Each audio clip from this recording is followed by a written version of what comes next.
This is the Google Pixel 9 Pro Fold. I've had it for more than a month now and I love it. Absolutely love it. This has become easily one of my favorite foldables that has come out this year. And between the three, Z Fold 6, OnePlus Open, and now the Pixel 9 Pro Fold, this does a superb job. And here's what I have to say. Design-wise, they did a great job, a good job, Google. The one thing that I still, I've gotten used to, but I still don't like is just this huge chunky frame right here on the cover display. It's got a really nice cover display, 6.3-inch display, but these bezels could have been thinner. The chunky frame could have been thinner. OnePlus did it, so I assume that Google could have done it too.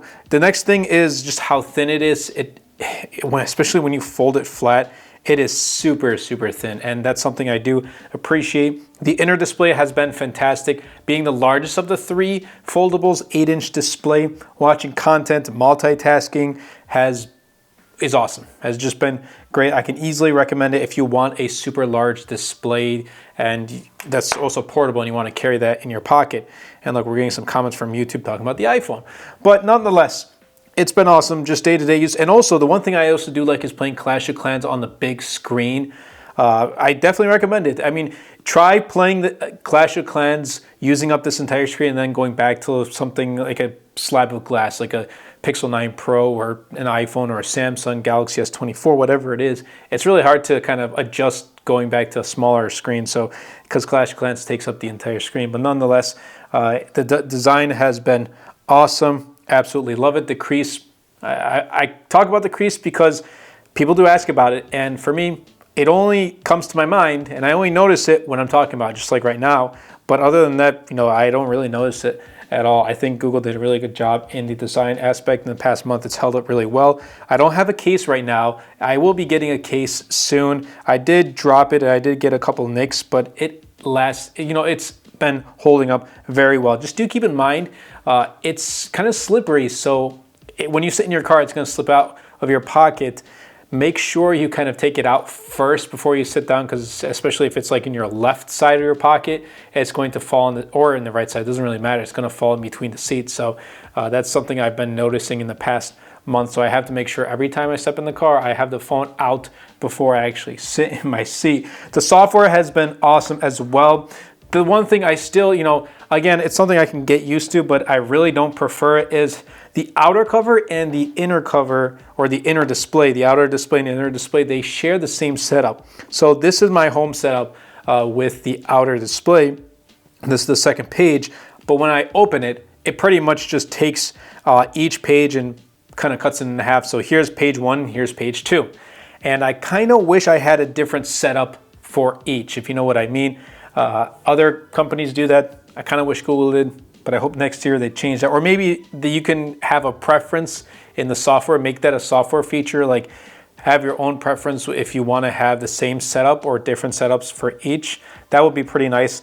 But with Tensor G4, 16 gigs of RAM, it's been great. It's not the most powerful chipset. Tensor G4 is not a Snapdragon 8 Gen 3 or anything like that, but that is completely okay. Everything I've thrown at it so far has, it's tackled it with ease. Call quality is great. I can hear, and the other side can hear really well. Speakerphones get pretty loud. 7 years of software updates. Good job, Google. It's because people are holding onto their phones much longer, so it's great to see longer software support. But what I mainly do on the Pixel 9 Pro Fold, I watch YouTube videos. I'm using it for Twitter, using it for WhatsApp, Threads, Instagram, Google Chrome, sending emails, and no stutters, no lags whatsoever. It's been buttery smooth. So I can obviously look forward to using it in the future, and I can be comfortable knowing that's not going to let me down. Now, the one thing I still wish Google did this year with the 9 Pro Fold is add the Pixel 9 Pro or Pro XL camera setup into the 9 Pro Fold. It's a nice camera. It's a good camera. Now, cameras are slowly starting to become more and more important for me, but as you guys know, I talk about the cameras on phones for each video I make here, and I usually say that it's not a huge important factor for me, but slowly starting to become one because I'm starting to use it more and more for the channel and for my business. That being said, the quality here is great. It's nice, but I kind of wish they used the same camera setup as the Pixel 9 Pro XL. It would have been a great point and shoot camera. It would have been a flagship foldable camera, but it's just not there.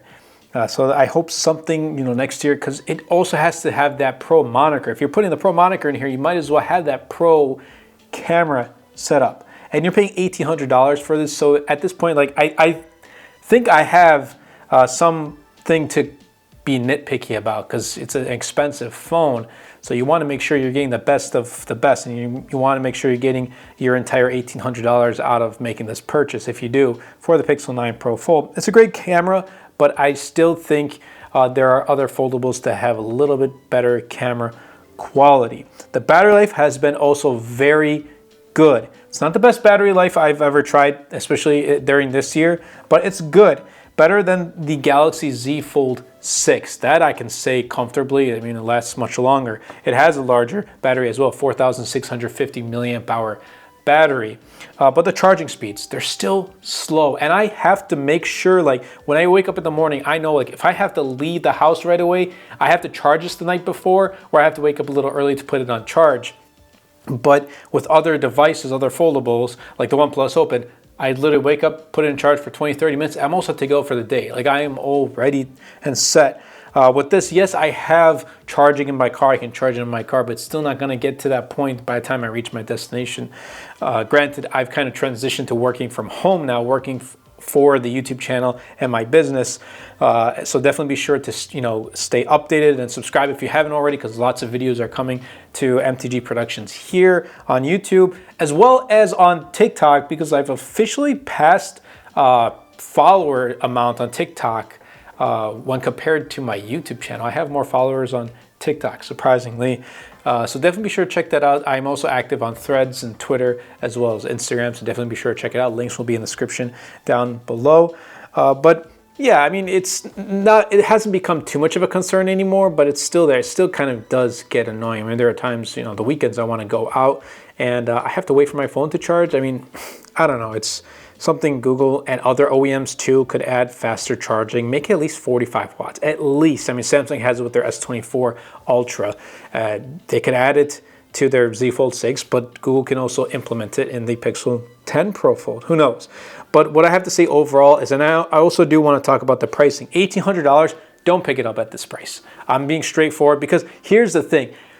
Samsung, OnePlus, Google, these phones are going to go on sale. And what usually happens is someone picks it up at the MSRP price, and soon after it goes on sale, and that person has buyer's remorse. They're like, oh, I wish I waited. Well, here's me telling you, wait until they go on sale. And I'll be leaving links in the description down below. And usually they're going to go on sale once like the Black Friday period does start. I think there's some Amazon deals going on the next couple weeks too.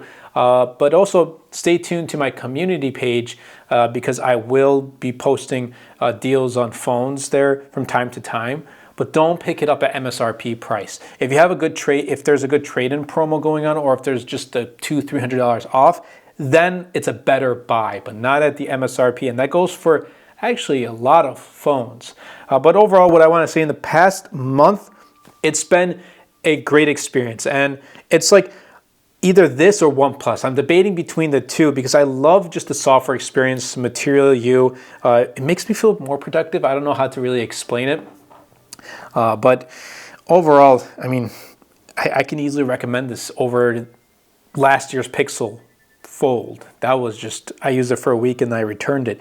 But this makes it easier to recommend a Pixel Foldable now. So good job, Google. Keep it up. I think this year they did a phenomenal job with the Pixel 9 series in general. I hope you guys did enjoy. Definitely be sure to check out my latest wallpaper pack. It is called Illusions 2.0. Link will be in the description down below. It goes a long way in helping out the channel. I hope you guys also did enjoy just everything that I've been doing so far for the channel. If you did, definitely be sure to superman that like button, comment down below, and best of all, share this video because it really does help out the channel out a lot and will help push my content out to more people. That's been it for me. Let me know what types of videos you want to see here in the comments down below, and I'll catch you guys in the next one.